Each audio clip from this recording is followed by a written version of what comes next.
Hello, hello everyone. So today we will see about the hemoglobin breakdown. So in this video we will learn about the hemoglobin breakdown. We will also see case based questions with NEET PG questions also.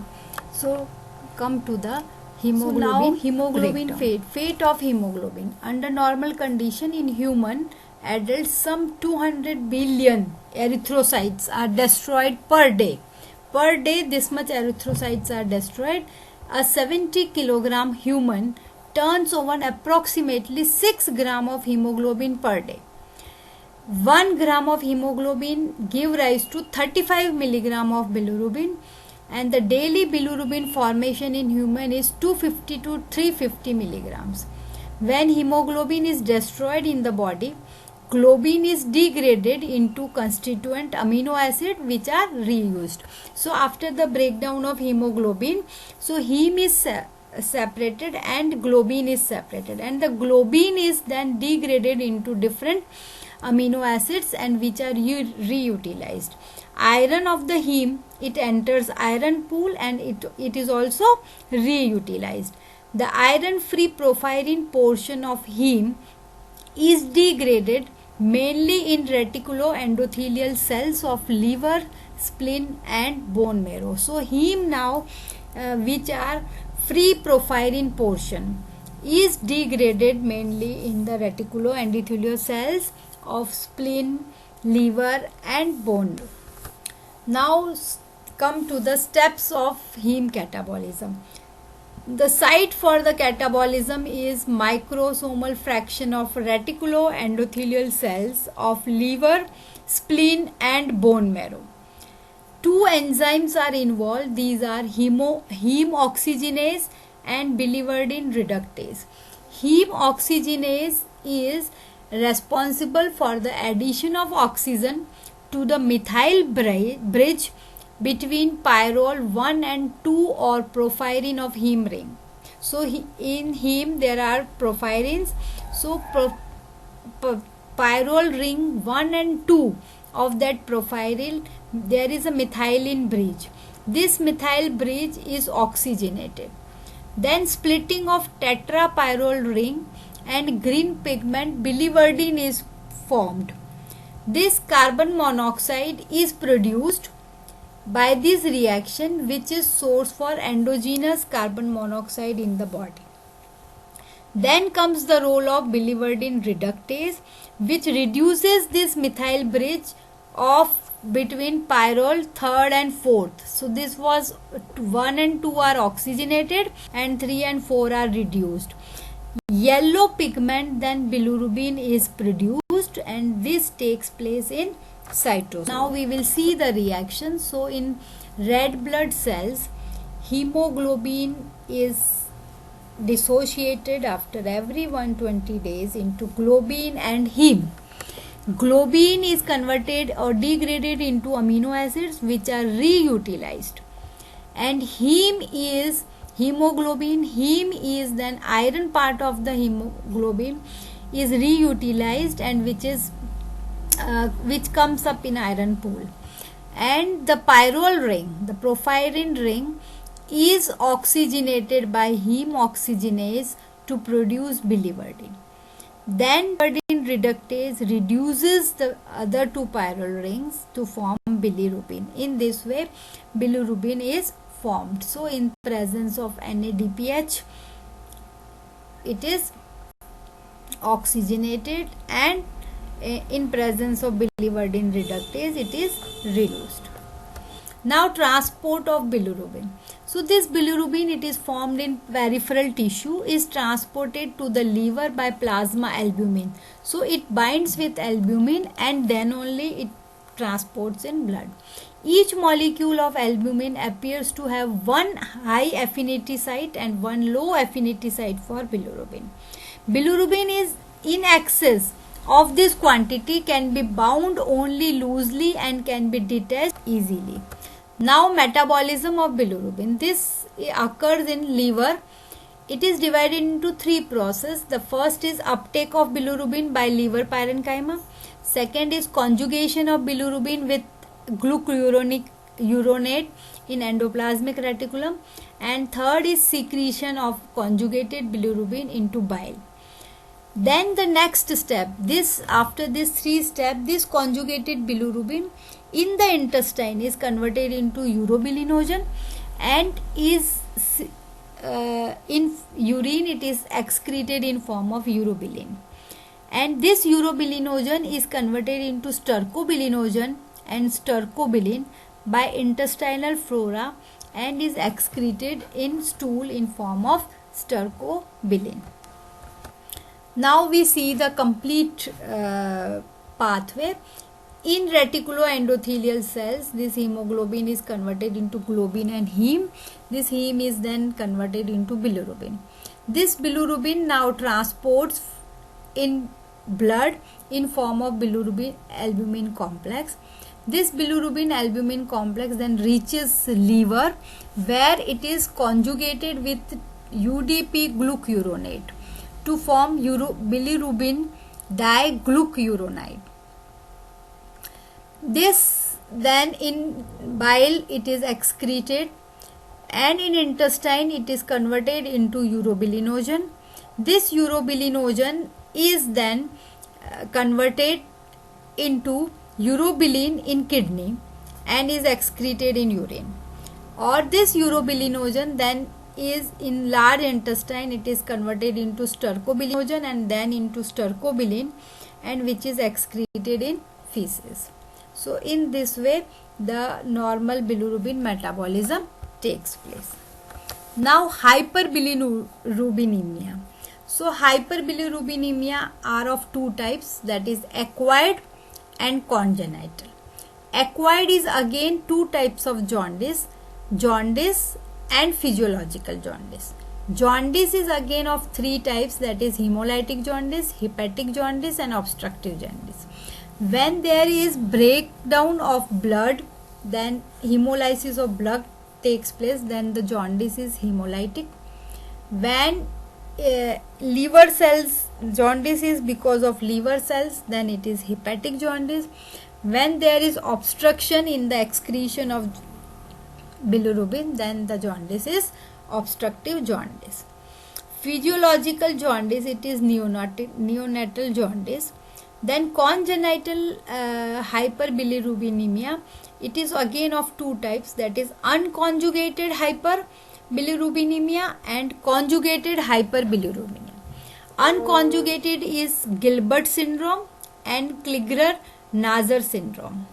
Conjugated one is Dubbing-Johnson syndrome, Rotor syndrome, or benign recurrent intrahepatic cholestasis, progressive familial intrahepatic cholestasis. So all these disorders we will see. Now we first see the difference between hemolytic, hepatic and obstructive jaundice.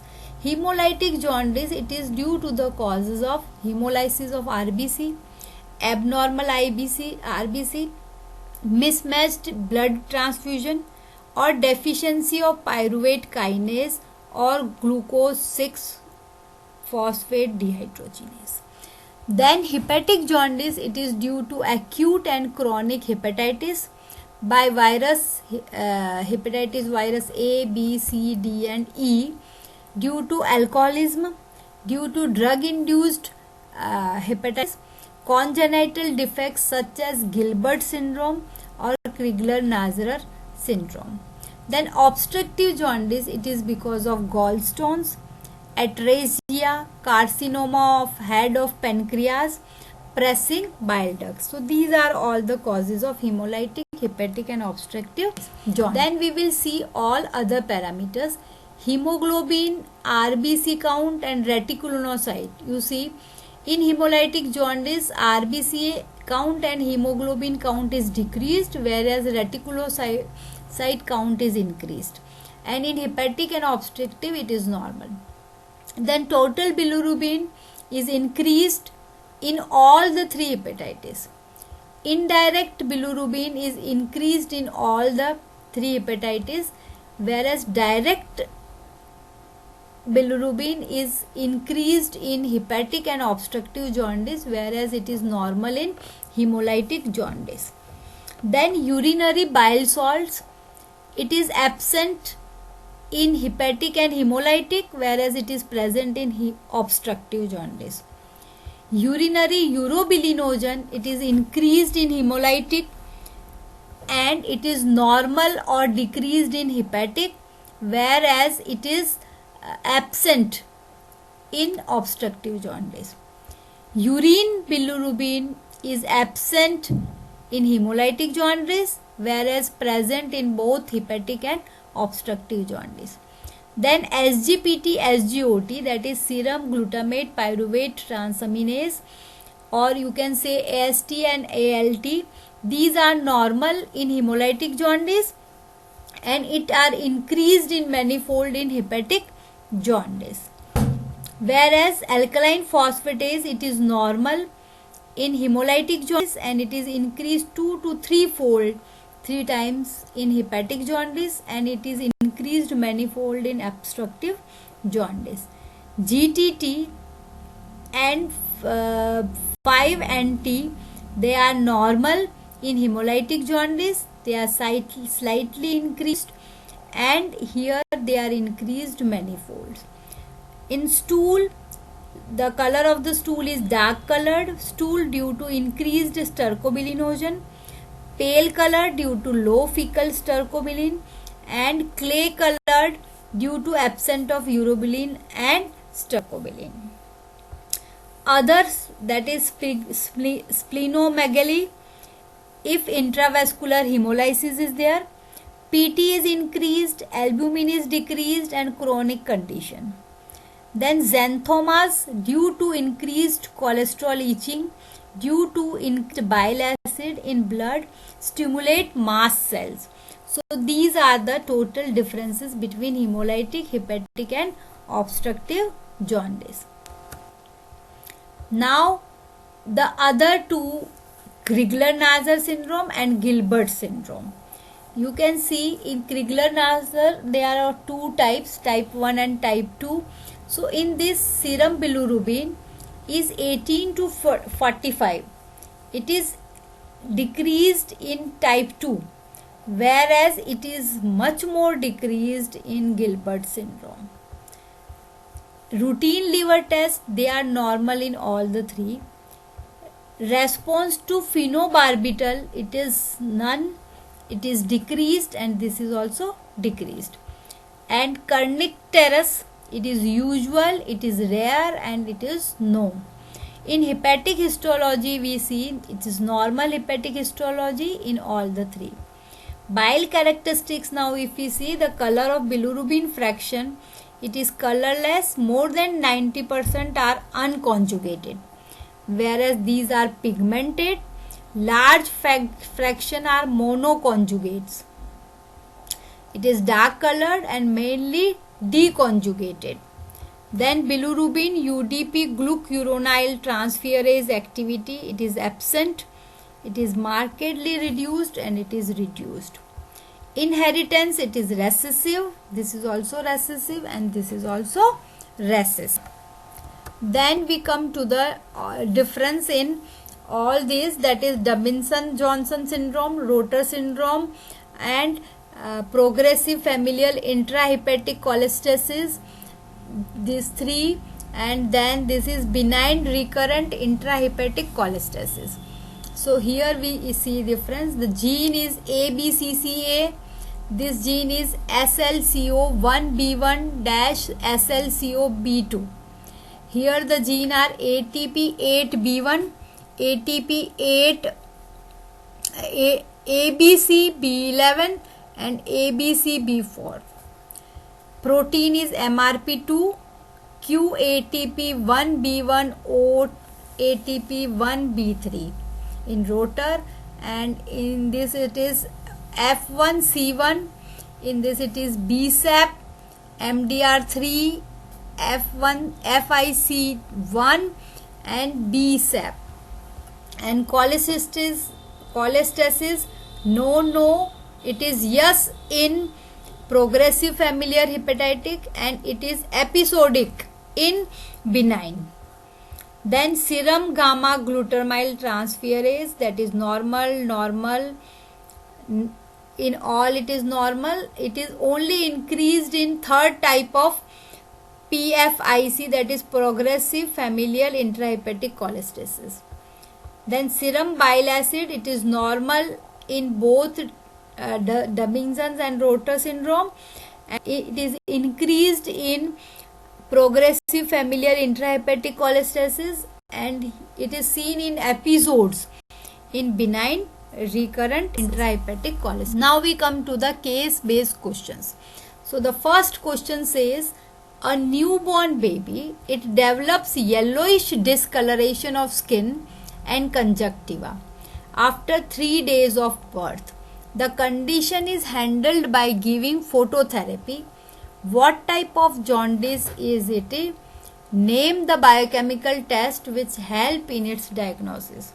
So you all know it is the newborn baby. So it is it is neonatal physiological jaundice, because it is developed resulting in jaundice due to failure of conjugate bilirubin. To confirm the diagnosis, we will see serum level of bilirubin, ALT and AST, that is SGPT, SGOT, and urine. In urine we will see bile pigments which should be tested. Now the second case, where we see the interpretation of laboratory data. Vandenberg reaction is indirect positive. Total bilirubin is 11.4, conjugated bilirubin is 0.6, and unconjugated bilirubin is 10.8 milligram per deciliter. What is your probable diagnosis? So here you can see the total bilirubin is increased and unconjugated is increased, and conjugated bilirubin level is reduced, so it is not increased, so it is not hepatic, so therefore it is hemolytic jaundice. Now interpretation of laboratory data. The following findings were of biochemical test in a patient was there. Vandenberg reaction was biphasic and total bilirubin was 12.8, conjugated also increased 6.4, and unconjugated also increased. So all the bilirubin are increased, and even you can see ALT and AST are also increased. So what is the probable diagnosis? So it is hepatocellular jaundice. Then in Vandenberg reaction is direct positive. Total bilirubin it is increased, conjugated it is also increased, unconjugated it is one normal only, and ALT, AST and AL, these are also, you can see AST and ALT are normal, whereas ALP, that is alkaline phosphatase, is increased. So this is obstructive jaundice. Now we come to the NEET PG questions. This is recent question of 2016.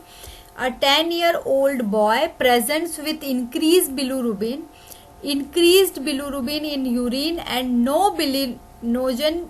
Now give the diagnosis. So if it is Gilbert syndrome, hemolytic jaundice, viral hepatitis or obstructive jaundice, the answer is obstructive jaundice. Now this question was in 2019, recent question. MRP2 deficiency is seen in what? Dubinson-Johnson syndrome, Crigler-Najjar syndrome, Rotor syndrome or Gilbert syndrome. The answer is Dubin-Johnson syndrome. Then again the recent question from 2019. Severity of jaundice is high in Dubinson-Johnson syndrome, Crigler-Najjar syndrome, Rotor syndrome or Gilbert syndrome, and the answer is Crigler-Najjar syndrome. So thank you very much. Please like, share and subscribe. So